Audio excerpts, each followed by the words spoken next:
Video is going to be over the first few pages of Act 1 of the Crucible. So if you missed the first day of the Crucible, this is going to give you some important background information and notes at the end of our reading section. This is only going to cover the pages that we read on the first day.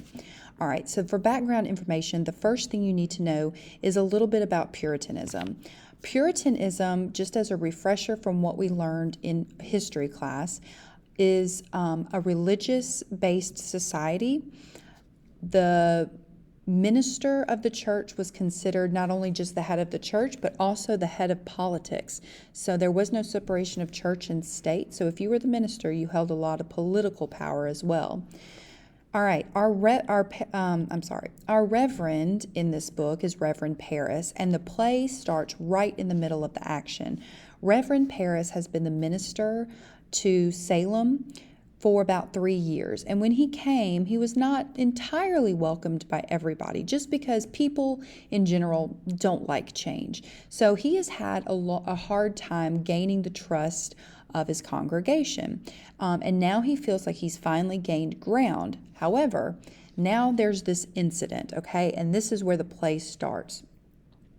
Something happened. We're going to find out about it through our reading. But basically, when the story opens, his daughter, Betty, he has a 10-year-old daughter named Betty, who he's raising on his own with the help of his slave, Tituba, and I'll get to her in a minute. Betty is 10 years old. Her mother died when she was very young, and the night before the play opens, she was found doing something she wasn't supposed to, and basically her dad caught her, and as soon as he caught her, she passed out, and since then has not woken up, okay? So everybody's wondering if there is some illness going on. When there is no logical explanation for illness, they jump straight to witchcraft, okay? Now we have Tituba. Before he came to Salem, Reverend Paris was a merchant in Barbados, and when he came over to America, he brought Tituba with him to serve as his house slave and also to help him raise his girls, Betty and his niece, Abigail Williams. Tituba has a lot of strikes against her. Number one, because she's an outsider. She is black.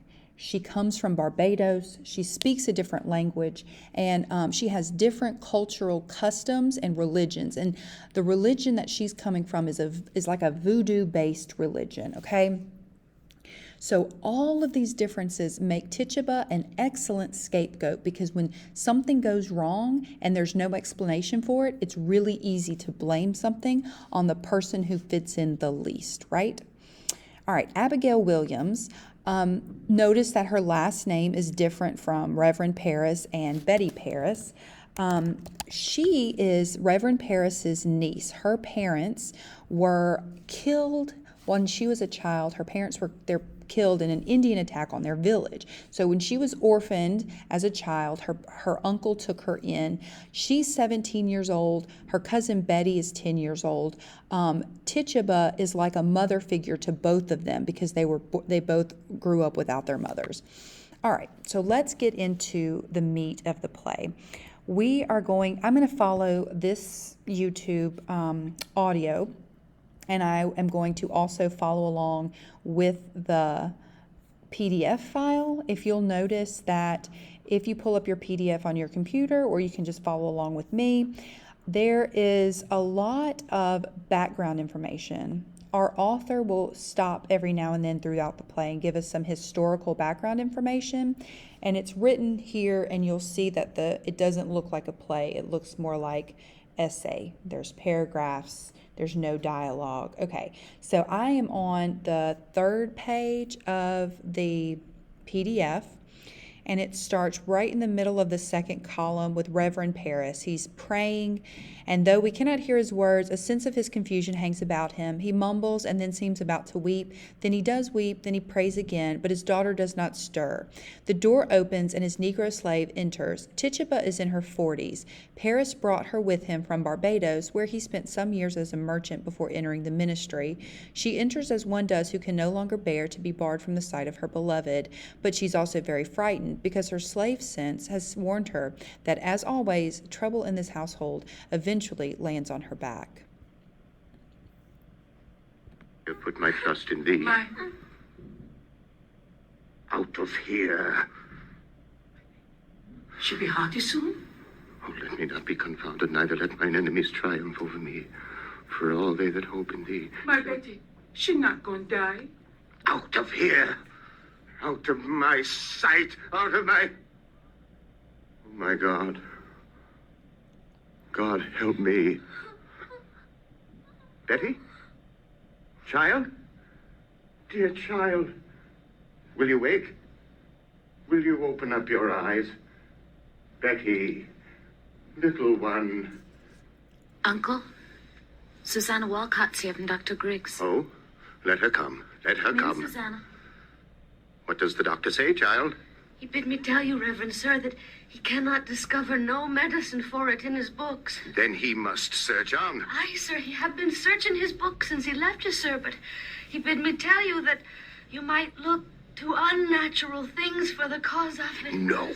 No, there be no unnatural cause here. Tell him I've sent for Reverend Hale of Beverly, and Mr. Hale will surely confirm that. Let him look to medicine and put out all thought of a natural cause here. There be none.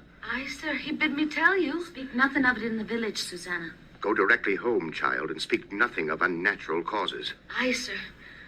I pray for her, sir. Uncle? The rumor of witchcraft is all about. I think you'd best go down and deny it yourself. The parlor's packed with people, sir. I'll sit with her. And what shall I say to them? That my daughter and my niece I discovered dancing like heathen in the forest? Uncle, we did dance. Let you tell them I confessed it, and I'll be whipped if I must be. They're speaking of witchcraft. Betty's not witched. Abigail, I cannot go before the congregation when I know you have not opened with me. What did you do with her in the forest? We did dance, Uncle. And when you left out of the bush so suddenly, Betty was frightened, and then she fainted. And there's the whole of it.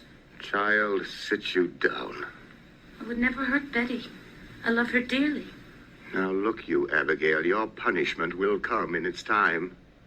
But if you trafficked with spirits in the forest last night, I must know it now. For surely my enemies will, and they will ruin me with it. We never conjured spirits. And why can she not move herself since midnight? This child is desperate. It must come out. My enemies will bring it out. Let me know what you've done there. Do you understand that I have many enemies, Abigail? I've heard of it, Uncle. There is a faction that has sworn to drive me from my pulpit. Do you know that? I think so, sir. Now then, in the midst of this disruption, my own household is discovered to be the very center of some obscene practice.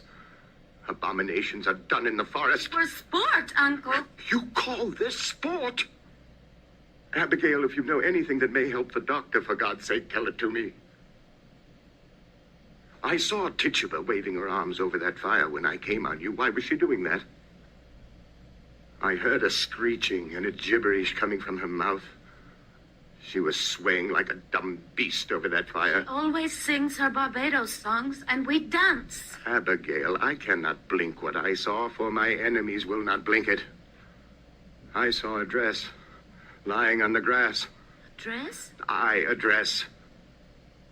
And I thought I saw someone naked running through the trees. No one was naked. You mistake yourself, Uncle. I saw it. Now you tell me true, child, and I pray you feel the weight of truth upon you. For now my ministry's at stake.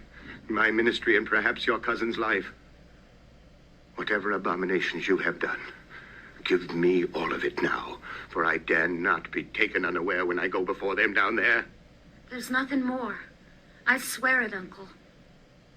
Abigail, I have fought here for 3 long years to bring these stiff-necked people to me.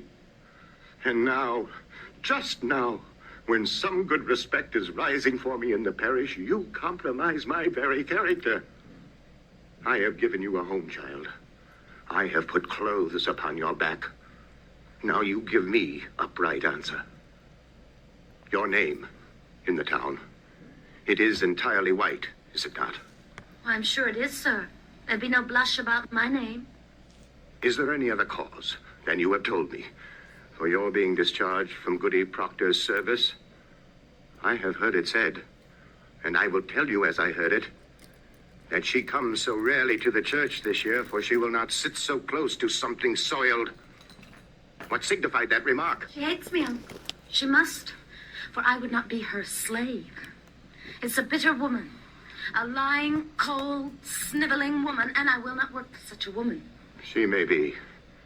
Yet it has troubled me that you are now 7 months out of their house. And in all this time, no other family has ever called for your service. They want slaves, not such as I. Let them send to Barbados for that. I will not black my face for any of them. You begrudge my bed, Uncle? No, no. My name is good in the village. I will not have it said that my name is soiled. Goody Proctor's a gossiping liar. No, no, I cannot have anyone. Okay, I'm going to stop there. So one thing that I want to make sure that you're following is this problem between Abigail and her uncle. Remember how I said that if any kind of conflict or drama were to arise around Reverend Paris's name, you know, it would kind of make the congregation and the community rise up against him. And so he is in fear for his job. And he's approaching Abigail and he's saying, are you sure that you are entirely innocent, that your name is entirely white?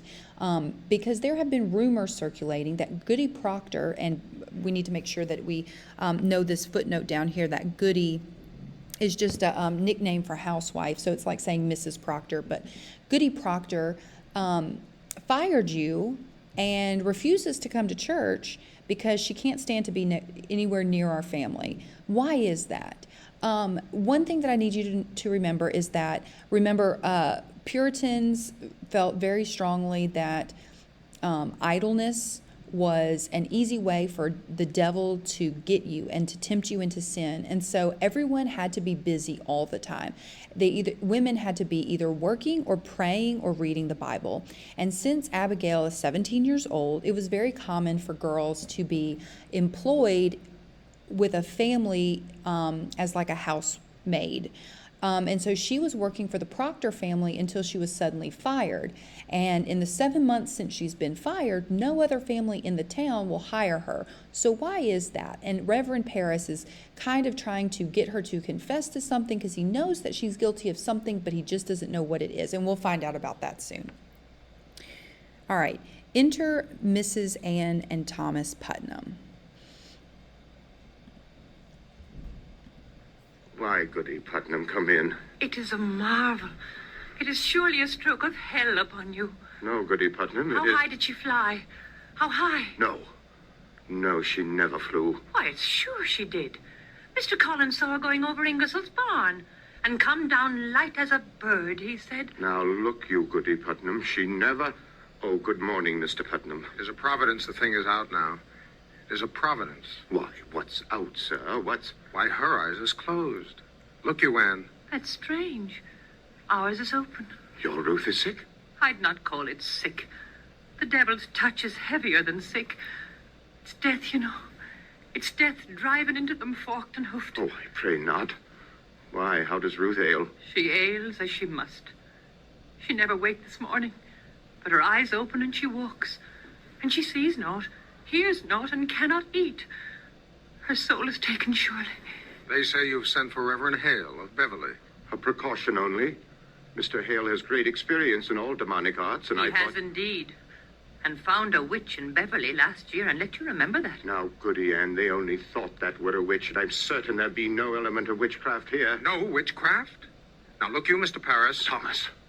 Thomas, I pray you leap not to witchcraft. I know that you, least of all you, Thomas, would wish so disastrous a charge laid upon me. But we dare not leap to witchcraft here. They will howl me out of Salem for such corruption in my house. A word about Thomas Putnam. Okay, so we are going to skip this part about Thomas Putnam, and I'm just going to summarize what you need to know. Thomas Putnam was a man with many issues with people in his community. He wanted more power. And so how do you get power? Well, you either have to have a place in society like a ministership or a political position, or you need to own a lot of land.